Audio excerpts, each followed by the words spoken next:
కృష్ణా గోదావరి జలాల కేటాయింపులపై ఢిల్లీలో జరిగిన అపెక్స్ కౌన్సిల్ సమావేశం ముగిసింది. కేంద్ర మంత్రి ఉమాభారతి అధ్యక్షతన జరిగిన సమావేశంలో తెలంగాణ, ఏపీ ముఖ్యమంత్రులు తమ వాదనలు వినిపించారు. సహృద్భావ వాతావరణంలో సమావేశం జరిగిందన్నారు కేంద్ర మంత్రి ఉమాభారతి. 3 అంశాలపై 2 రాష్ట్రాలు ఏకాభిప్రాయానికి వచ్చాయని చెప్పారు. ప్రాజెక్టుల దగ్గర టెలిమెట్రీ సిస్టమ్ ఏర్పాటు చేస్తామన్నారు. 2 రాష్ట్రాల మధ్య నీటి పంపిణీపై జాయింట్ కమిటీ ఏర్పాటు చేయాలని నిర్ణయించామన్నారు. కమిటీలో 2 రాష్ట్రాల ఇంజనీర్లు, కేంద్ర అధికారులుంటారని చెప్పారు. 2 రాష్ట్రాల్లోని ప్రాజెక్టుల్లో నీటి లభ్యత ఎంత ఉందో కమిటీ పరిశీలించి ప్రాజెక్టుల సాధ్యాసాధ్యాలపై ట్రిబ్యునల్కు నివేదిక ఇస్తుందన్నారు ఉమాభారతి.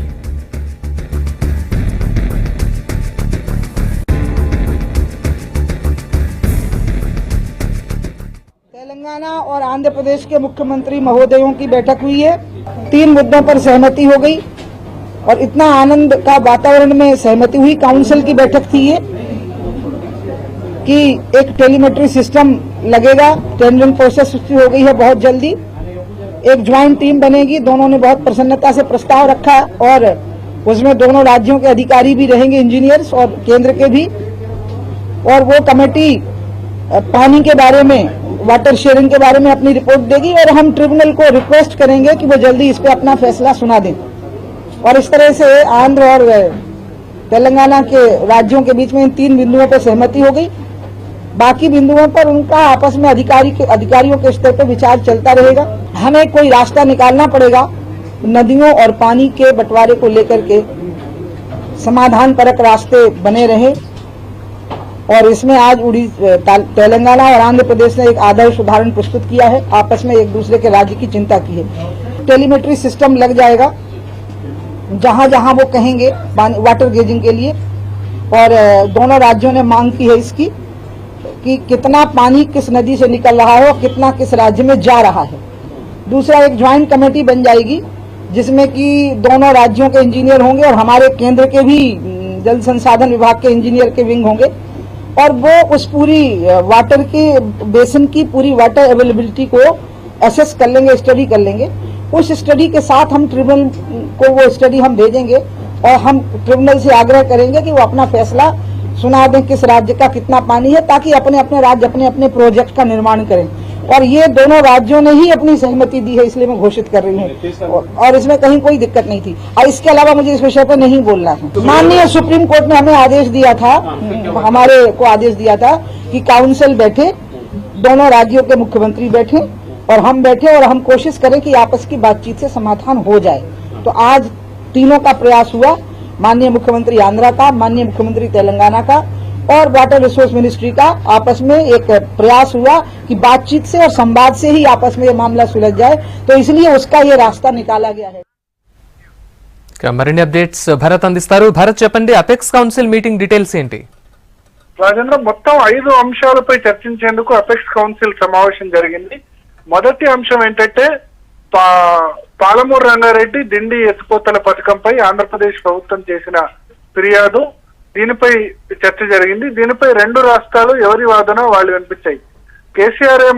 కేసీఆర్ గాని రాష్ట్ర ప్రభుత్వ అధికారులు గాని ఇది నిజానికి 2 ప్రాజెక్టులు కూడా పాత ప్రాజెక్టులే, కొత్త ప్రాజెక్టులు కాదు అన్న వాదన వినిపించారు. అటు ఆంధ్రప్రదేశ్ ప్రభుత్వం మాత్రం దీన్ని విభజన చట్టంలో పూర్తి కాని ప్రాజెక్టుల జాబితాలో, పెండింగ్ లో ఉన్న ప్రాజెక్టుల జాబితాలో చేర్చలేదు కాబట్టి ఇది కొత్త ప్రాజెక్ట్ అంటూ వాళ్ళు వాదించారు. సో ఈ అంశం మీద ఏకాభిప్రాయం రాలేదు.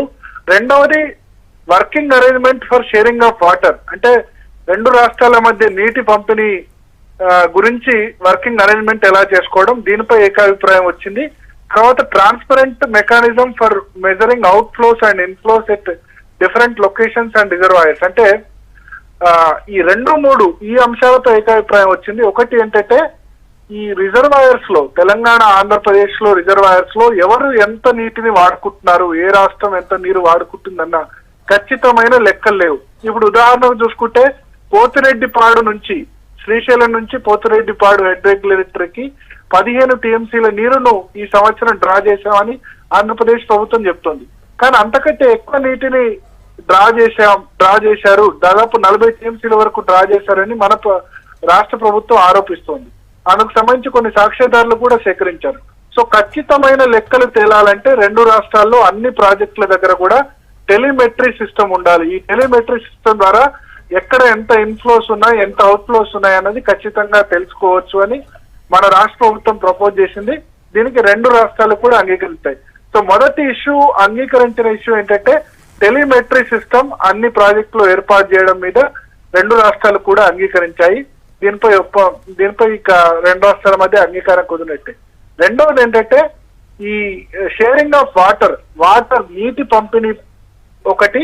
రెండవది కొత్త ఏదైనా సంవత్సరంలో ఒక రాష్ట్రం కేటాయించిన నీటి కంటే ఎక్కువ వాడుకుంటే పరిస్థితి ఏంటి, లేకపోతే తక్కువ వాడుకుంటే పరిస్థితి ఏంటి, ఈ అంశాన్ని ఎట్లా తేల్చాలి అన్న అంశంపై ఒక జాయింట్ కమిటీ ఏర్పాటు చేయాలని నిర్ణయించారు. ఈ జాయింట్ కమిటీలో కేంద్ర ప్రభుత్వానికి సంబంధించిన అధికారులు ఉంటారు, 2 రాష్ట్రాలకు సంబంధించిన ఇంజనీర్స్ ఉంటారు. వీళ్ళు దీని వాటర్ షేరింగ్ ఏ విధంగా ఉండాలి 2 రాష్ట్రాల మధ్య అన్నది డిసైడ్ చేస్తారు ఒకటి. రెండవది ఈ ఒక రాష్ట్రం కనుక కేటాయించిన దానికంటే ఎక్కువ నీటిని వాడుకుంటే ఎలా, తక్కువ నీటిని వాడుకుంటే ఎట్లా, అప్పుడు ఏం చేయాలన్న అంశంపై కూడా వీళ్ళు నిర్ణయం తీసుకుంటారు. దీనితో పాటు ఉమాభారతి మరొక అంశం చెప్పారు. ఈ జాయింట్ కమిటీ ఏదైతే ఉందో ఈ 2 రాష్ట్రాల్లో వాటర్ అవైలబిలిటీ ఎంత ఉంది, కృష్ణా గోదావరిలో వాటర్ అవైలబిలిటీ ఎంత ఉంది అన్న దాన్ని విధంగా అంచనా వేసి, వాటర్ అవైలబిలిటీని అంచనా వేసి కొత్త ప్రాజెక్టులు కట్టేందుకు అనుకూలంగా ఉందా లేదా అన్న అంశంపై ట్రిబ్యునల్ కు ఈ జాయింట్ కమిటీ ఒక నివేదిక సమర్పిస్తుంది. నివేదిక సమర్పించిన తర్వాత అప్పుడు ట్రిబ్యునల్ నిర్ణయం తీసుకుంటుందని చెప్పారు. ఎందుకంటే ఇప్పుడు కేంద్ర ప్రభుత్వం ఆపమన్న అంత మాత్రాన పాలమూరు రంగారెడ్డి కానీ, దిండి ఎత్తిపోతల పథకం కానీ ఖచ్చితంగా రాష్ట్ర ప్రభుత్వం ఆపదు. అల్టిమేట్ గా కేంద్రం చెప్పినా ఎవరు చెప్పినా మనం కావేరీ వివాదంలో కూడా చూస్తున్నాం. ఈవెన్ సుప్రీంకోర్టు చెప్పినా కొన్నిసార్లు ఆదేశాలు పాటించని పరిస్థితి ఉంది. ఈ నేపథ్యంలో కేంద్ర ప్రభుత్వం చెప్పినంత మాత్రాన ఏ రాష్ట్రం కూడా ఆగదు. కేంద్ర ప్రభుత్వం చెప్పినా సరే మహారాష్ట్ర బాబ్లీ ప్రాజెక్ట్ నిర్మాణం కొనసాగించింది, గేట్లు పెట్టొద్దని పెట్టింది, అక్రమ ప్రాజెక్టు సక్రమం కూడా చేసుకుంది. సో ఈ నేపథ్యంలో అల్టిమేట్ గా ట్రిబ్యునల్ ఇవి నిర్ణయం తీసుకోవాలి కాబట్టి ఒక జాయింట్ కమిటీ ఏర్పాటు చేసి కొత్త ప్రాజెక్టుల సాధ్యాలు కానీ, వాటర్ షేరింగ్ కానీ, తర్వాత ఓవర్ యూటిలైజేషన్ కానీ, అండర్ యూటిలైజేషన్ కానీ, ఈ అంశాలన్నిటి మీద కూడా ఈ జాయింట్ కమిటీ ఒక నిర్ణయం తీసుకుంటుందని 2 రాష్ట్రాలు ఏకాభిప్రాయానికి వచ్చాయి.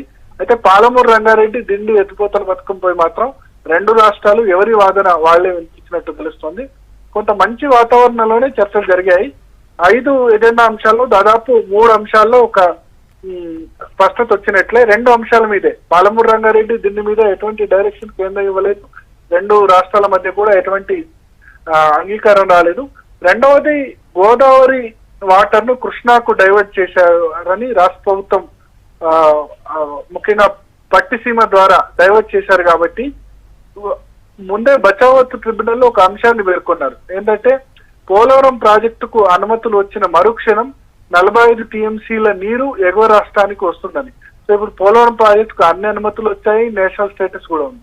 రెండవది ఈ పట్టిసీమ పోలవరం ప్రాజెక్ట్ లో భాగం కాదు అని చెప్తున్నారు కాబట్టి పట్టిసీమ ద్వారా నీటిని డైవర్ట్ చేసినందుకు మాకు అడిషనల్ గా కృష్ణాలో 40 టీఎంసీలు నీరు ఇవ్వాలని తెలంగాణ ప్రభుత్వం కోరుతుంది.